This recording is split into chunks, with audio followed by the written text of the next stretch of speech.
Chapter 8. Group Time, where therapy meets reality, TV without the cameras. The first time you walk into group, it looks like absolute chaos. It is a circle of mismatched chairs, fluorescent lighting, and faces that look like they have survived 12 seasons of a show nobody would ever volunteer to watch. For a split second, you cannot tell if we are about to do therapy, play Duck Duck Goose, or be inducted into our first seance. Nobody knows the rules. Nobody knows who is sharing next. Half the room looks like they are waiting on lab results. Someone is crying, someone is detoxing, and one guy is asleep with his eyes open like a lizard. And you sit there thinking, how in the world did all of us end up in the same room? You do not mean to relate, but you do. You do not mean to care, but you do. You do not mean to cry, but suddenly it is happening anyway. Group is wild like that. You are in a room full of people who drove their lives into ditches, some metaphorical and some very literal, and somehow you start building a community out of the wreckage. There is always that moment when the counselor cheerfully asks who wants to start, and instantly 12 grown adults become fascinated by invisible lint on their pants.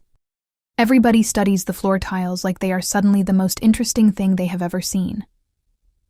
Someone raises a hand just to ask if they can use the restroom, even though we all received the lecture about going before group. Then someone finally shares.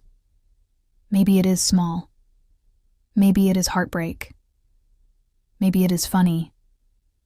Maybe it is tragic. But somebody says something true.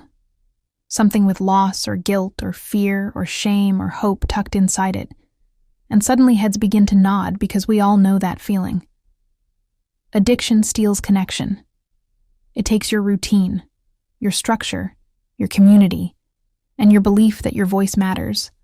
Group gives it back, one story at a time. Sometimes group feels like church. Sometimes it feels like a courtroom.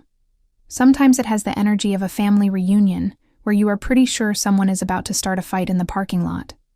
Sometimes it feels like a comedy club, where you laugh so hard you forget why you were sad in the first place. And sometimes it is straight up ridiculous.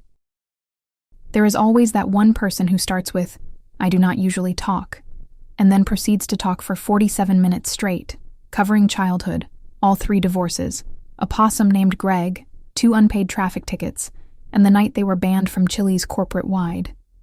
There is the spiritual one who says things like, "Life is like a river, you know?" Sir, no, it is not. You were bathing with a wet wipe in a Love's truck stop bathroom. Let's stay present.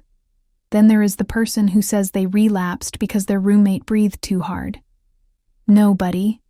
You relapsed because you relapsed. Let's own it. There is always Miss, I am not sharing but I am judging, who sits staring at everyone like she is IRS auditing their trauma. And then there is Spider. He speaks in riddles that sound like parables but are actually crimes.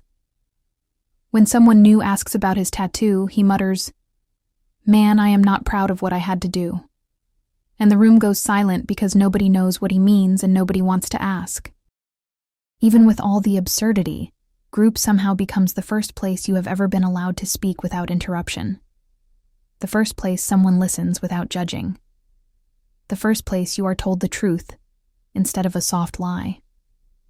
You learn quickly that people do not get better by being coddled. They get better by being challenged. When someone calls you out in group, it is not an attack. It is a gift. It means they believe you are capable of more than the bare minimum scraps you have been surviving on. In group, your worst day is someone else's. Yeah, Tuesday. There is a quiet magic that happens when someone finally shares something they have carried alone for years, and the room does not flinch. Nobody gasps. Nobody gets up to leave. People simply nod, like they have been waiting on you. I have watched people who thought they had nothing in common hear one familiar sentence and feel something inside them unlock. Addiction is an equalizer, and so is hope. Group is where we practice belonging before we believe we deserve it. By week 2, you are attached. You notice who sits where. You get protective. You think, why are you in Spider's seat? He always sits there. When someone leaves, whether they graduate or relapse, the circle feels wrong. A beat off, a little emptier. Because you learned their voice, their fight, their laugh that cracked the tension, their story that mirrored a piece of your own. By the end of group, you are emotionally dehydrated, spiritually exfoliated, and somehow lighter. You have laughed, cried, confessed something borderline illegal, and connected with people who now know you better than your own family. It is messy. It is chaotic. It is sacred. It is healing. It is group.